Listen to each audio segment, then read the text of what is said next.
हिंदी फिल्मों के गीतों में वेस्टर्न म्यूजिक का प्रभाव आर डी बर्मन साहब के समय से ज्यादा दिखने लगा था। कल्याण जी, आनंद जी और लक्ष्मीकांत प्यारेलाल जी ने भी ये दखल बढ़ाया था, पर बप्पी लहरी तो पूरी तरह से उस रंग में रंगे थे। पॉप स्टार की तरह गेटअप रखने वाले हमारे बप्पी दा ने बॉलीवुड गीतों को वेस्टर्न पॉप म्यूजिक का ऐसा तड़का लगाया कि 80 के दशक में संगीत सुनने वालों को एक नया स्वाद मिला। यह एक समय था जब बप्पी लहरी का नाम आते ही लोगों के जहन में झूमते हुए गाने और कई डांस नंबर आ जाते थे। बप्पी लहरी की बात हो और उनकी स्टाइल पर नजर न जाए, ऐसा तो हो ही नहीं सकता। बप्पी दा हमेशा रॉक स्टार के लुक में नजर आते थे। उनके पहनावे में अधिकतर ट्रैक सूट या कुर्ता पैजामा होता था। इसके साथ ही बप्पी दा अपने धूप के चश्मे को गर्मी हो या सर्दी कभी नहीं छोड़ते थे। दादा, आप सदैव हम सबके दिलों में हैं और हमेशा रहेंगे।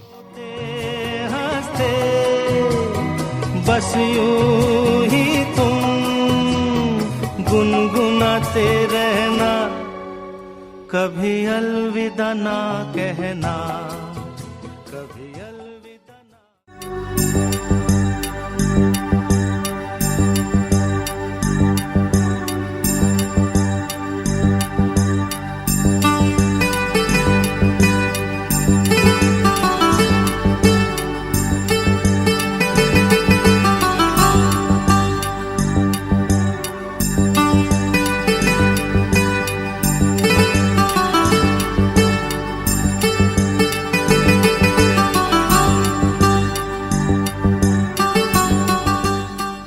हेलो दोस्तों, मैं दिव्यांशु कक्कड़ लेकर आया हूं आप सबका favourite show crazy for Sonu.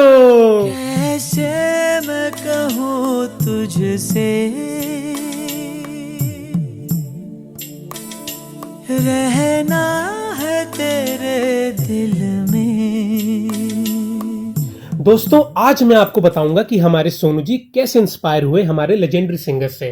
चाहे वो रफ़ी साहब हों या किशोर दा हों या मुकेश जी हों या हेमंत कुमार जी हों या महेंद्र कपूर जी हों या जितने भी आइकॉनिक सिंगर्स हुए हमारे आज तक। यूं तो हम सभी जानते हैं कि Rafi sahab is the musical father of Sonu Nigam. Sonu ji कहते हैं कि अगर रफ़ी साहब ना होते तो सोनू निगम जो आज है वो उसका आधा भी ना होता। उनकी जो पूरी ग्रूमिंग अप है वो रफ़ी साहब के गानों को सुनकर ही हुई है, और इसका एक कारण भी है। एक्चुअली सोनू जी कहते हैं कि उनमें एक खूबी है कि वो पकड़ लेते हैं बहुत जल्दी हर चीज को, कि ये आदमी कैसे गा रहा है, ये ऐसे भी गा सकता है और ये आदमी वैसे भी गा सकता है। तो सोनू जी को रफ़ी साहब का कोर समझ में आ गया था। जैसे कि there is a beautiful song of Rafi साहब, तू मेरे सामने है, तेरी जुल्फें हैं खुली, तेरा आंचल है ढला। अब ढला ये भी गा सकते हैं, पर रफ़ी साहब ने क्या गाया है? तेरा आंचल है ढला, ढला ये भी हो सकता है, पर गाना खत्म हो जाएगा आपका वहीं पे। तेरा आंचल है ढला, मैं भला होश में, मैं भला होश में ये भी हो सकता है, पर मैं भला होश में कैसे रहूं, कि गा के बताया है कि कैसे रहूं मैं होश में, कैसे रहूं, कितनी भी हरकत मार लो, कैसे रहूं। अगर आपने कहे कि नहीं दिखाया गाने में, then you are not a singer. और ऐसे ही सारे सिंगर्स को उन्होंने इतना सुना है कि अगर वो एक कोई भी गाना 6 सिंगर्स कैसे गाएंगे ये हैंड टू हैंड बता सकते हैं। कि सपोज ये एक गाना है, अगर तो इसे तलत महमूद जी गाएंगे तो कैसे गाएंगे, या हेमंत कुमार जी कैसे गाएंगे, या महेंद्र कपूर जी कैसे गाएंगे, या किशोर दा कैसे गाएंगे, या रफ़ी साहब कैसे गाएंगे, या मुकेश जी कैसे गाएंगे। इवन जो हमारे 90s में सिंगर्स थे कि शानू दा कैसे गाएंगे, उदित जी कैसे गाएंगे, या एसपी बालाजी कैसे गाएंगे। तो it's a study on singers, ये उन्होंने बहुत करी हुई है, और शायद यही कारण है कि आज he can sing any song without any flaws. Sonu ji कहते हैं कि सबसे ज़्यादा उन्होंने जो सीखा है वो रफ़ी साहब के कवर वर्जन से सीखा है, क्योंकि इतने अलग अलग तरीके के गाने जो गाने को मिले हैं रफ़ी साहब के, कि गा के समझ में आया कि किस गाने को कैसे परोसना है। We need to serve it जब सोनू जी रफ़ी साहब की वर्जन्स गा रहे थे तो वो ऐसे ही नहीं गा देते थे कि सुन लिया और हो गया।